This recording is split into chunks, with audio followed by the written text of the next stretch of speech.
नमस्कार दोस्तों, knowledge stream centre of learning में आपका स्वागत है। आपके एग्जाम प्रिपरेशन को और बेहतर बनाने की तरफ एक कदम। दोस्तों, आज के लेक्चर इकोलॉजी एंड एनवायरनमेंट के अंतर्गत हम कुछ जो महत्वपूर्ण मिसलेनियस इश्यूज हैं उनके बारे में डिस्कस कर रहे थे। उसी सीरीज में आज हम ब्राउन कार्बन के बारे में डिस्कस करेंगे।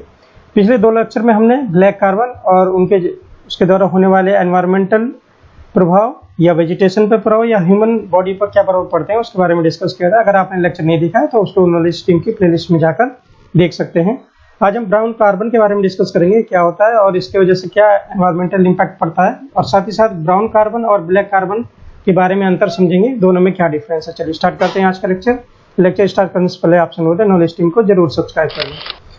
ब्राउन कार्बन बेसिकली होता क्या है? ब्राउन कार्बन इज यूबिक्यूटस, मतलब ये एक सर्वव्यापी यूबिक्यूटस और अनआइडेंटिफाइड कंपोनेंट है। मतलब ये एक अज्ञात कंपोनेंट है जो ऑर्गेनिक एरोसोल का एक प्रमुख घटक के रूप में जाना जाता है। और ये रिसेंटली जो रिसर्च हुआ है उसमें एक नए कंपोनेंट के रूप में सामने आया है जो एनवायरमेंटल को बहुत ही ज़्यादा नुकसान पहुंचाता है। तो ब्राउन कार्बन के बारे में अगर क्वेश्चन आता है तो क्या है? एक यूबिक्यूटस कार्बनिक एरोसोल है, वैसे ऑर्गेनिक एरोसोल के रूप में इसको जाना जाता है। एरोसोल क्या होते हैं? बेसिकली एरोसोल एक सस्पेंशन होता है, मतलब या तो सॉलिड पार्टिकल या लिक्विड ड्रॉपलेट्स का एयर और किसी भी गैस में जो सस्पेंशन होता है उसको एरोसोल के नाम से जाना जाता है।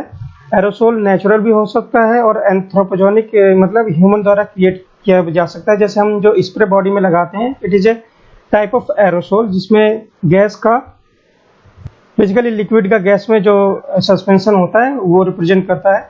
नेचुरल एरोसोल के एग्जांपल क्या हो सकते हैं? जैसे फॉग होता है, डस्ट होती है, या फॉरेस्ट में जो आग लगती है उसके पश्चात जो पार्टिकल्स छोटे छोटे निकलते हैं तो उनको एक नेचुरल एरोसोल के रूप में जाना जाता है। वहीं अगर एंथ्रोपोजेनिक एरोसोल की बात करते हैं, जैसे हेज होता है, यानी जो एटमॉस्फेयर में जाड़ों के टाइम पे या धुआं टाइप का जो एग्जॉस्ट होता है व्हीकल से निकला हुआ वो छा जाता है तो उसको हेज बोला जाता है। और पर्टिकुलर एयर पॉल्यूटेंट्स जो एटमॉस्फेयर में पाए जाते हैं, it is anthropogenic created aerosols. तो इस तरीके से एरोसोल जो ब्राउन कार्बन है वो भी as a form of organic aerosol है क्योंकि वायुमंडल में पाया जाता है। Light absorbing organic matter other than the soot, basically जो ये ब्राउन कार्बन है ये एटमॉस्फेरिक एरोसोल है, जो एटमॉस्फेरिक जो वायुमंडल की एरोसोल कंपोनेंट का घटक है। और ये बेसिकली जो प्रोड्यूस होता है वो सॉइल ह्यूमिक्स के द्वारा, जो कि हम जानते हैं कि जो सॉइल में एक ह्यूमस कंपोनेंट होता है जो कि एक ऑर्गेनिक कंपोनेंट होता है सॉइल का। और ये जो डिकम्पोजिशन होता है, पत्तियां होती हैं, पेड़ पौधे होते हैं, जब वो उनका डिकम्पोजिशन होता है सॉइल के अंतर्गत माइक्रो ऑर्गेनिज्म के द्वारा, तो ह्यूमस कंपोनेंट का रिजनरेशन होता है। तो इस तरीके से जो भी ह्यूमिक लाइक सब्सटेंस होते हैं सॉइल्स में, या जो तार मटेरियल बनता है, कोई भी कंबसन के बाद हम जानते हैं कि तार का निर्माण होता है, और ब्लैक और चिकना टाइप में। और बायो एरोसोल ये बेसिकली ये कंपोनेंट है जिसकी वजह से ब्राउन कार्बन का निर्माण होता है। यहाँ पर बायो एरोसोल क्या होता है यहाँ जान लेते हैं कि बायो एरोसोल, जैसे कि हम जानते हैं, जो हमारे एटमॉस्फेयर में various types of organism, micro organism रहते हैं, जैसे वायरस, बैक्टीरिया, फंगी, ये पोलन हो गया, ये हमारे एटमॉस्फेयर में जो भी धूल के कण या पीएम मैटर्स हैं उनसे चिपक जाते हैं और इस तरीके से ये एटमॉस्फेयर में फ्लो करते हैं। इन्हीं को ही बायो एरोसोल के नाम से जाना जाता है।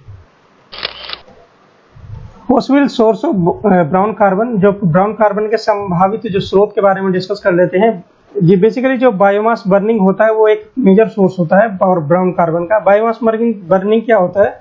जो भी हमारे ग्रामीण एरिया में जो एनर्जी के लिए उपले वगैरह, लकड़ी वगैरह का, इन चीज़ों का इस्तेमाल किया जाता है और उनके बर्निंग होती है, तो उसी के तहत डोमेस्टिक वुड बर्निंग जैसे एग्जाम्पल हो गया, उसी के तहत जो कार्बन का निर्माण होता है उसमें ब्लैक कार्बन और some component of brown carbon होता है। तो ब्राउन कार्बन का एक मेजर सोर्स है जो प्रोड्यूस होता है वो बायोमास बर्निंग के द्वारा होता है। बायोमास में अदर कंपोनेंट जैसे एग्रीकल्चर फीड, जब फसल की कटाई हो जाती है उसके पश्चात जो सब्सटेंस बनता है उसको जलाया जाता है, वो भी एक कंपोनेंट है बायोमास का। उपले जलाए जाते हैं वो भी एक कंपोनेंट है बायोमास का।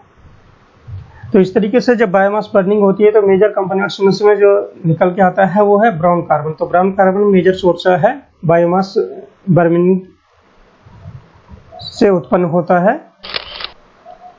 स्मोक फ्रॉम एग्रीकल्चर फायर्स में भी additional source of brown carbon, यानी जो जैसा भी डिस्कस किया, जो सब्टल बर्निंग होता है, जब फसल कट जाती है उसके पश्चात खेतों में जो आग लगा दी जाती है, जो भी रेजिड्यू बनता है फसल का उसको जलाने के लिए, तो वहां से भी एक अतिरिक्त एडिशनल सोर्स के रूप में ब्राउन कार्बन का उत्सर्जन होता है।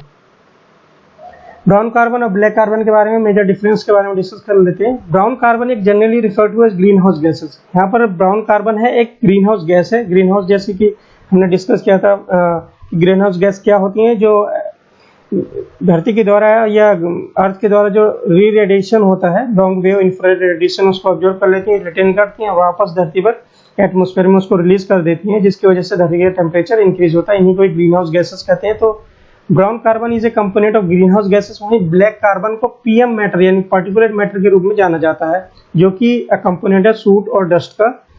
तो इस तरीके से दोनों में डिफरेंस है कि ब्राउन कार्बन क्या है, brown carbon is a gas while black carbon is a particle. तो इन दोनों में मेजर डिफरेंस है, एग्जामिनेशन पॉइंट ऑफ व्यू से बहुत ही ज्यादा महत्वपूर्ण है।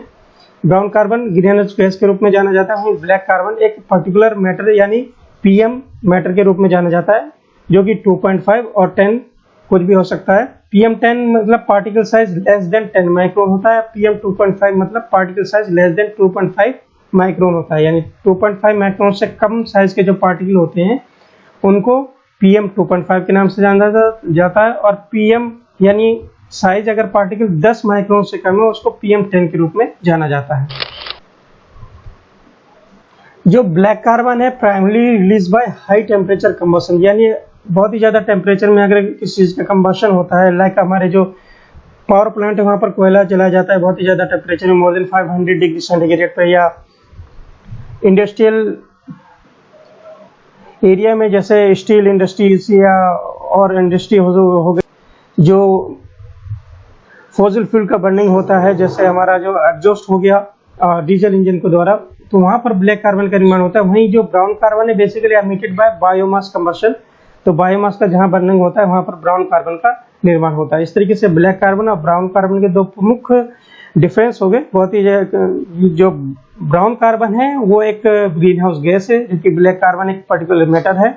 ब्लैक कार्बन का निर्माण होता है जब हाई टेम्परेचर कंबशन होता है, यानी उच्च तापमान में अगर दहन होता है तो वहां पर ब्लैक कार्बन का निर्माण होता है। और वहीं पर अगर ब्राउन कार्बन के बारे में जाने तो ब्राउन कार्बन का निर्माण होता है जब बायोमास का दहन होता है वहां पर। तो बेसिक डिफरेंस इन दोनों में यही है।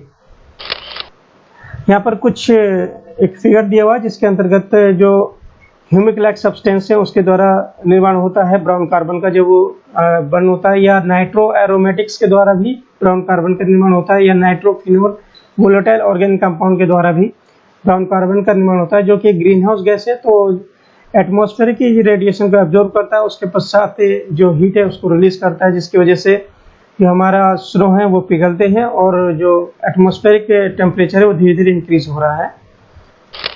इस तरीके से दोस्तों आज के लेक्चर में हमने ब्रीफली डिस्कस किया ब्राउन कार्बन क्या होता है और ब्राउन कार्बन और ब्लैक कार्बन में मेजर डिफरेंस क्या है, जो पॉइंट ऑफ व्यू से बहुत ही ज्यादा महत्वपूर्ण है ब्राउन कार्बन। और आगे आने वाले एग्जाम में पूरी संभावना है कि इसके बारे में पूछा जाएगा।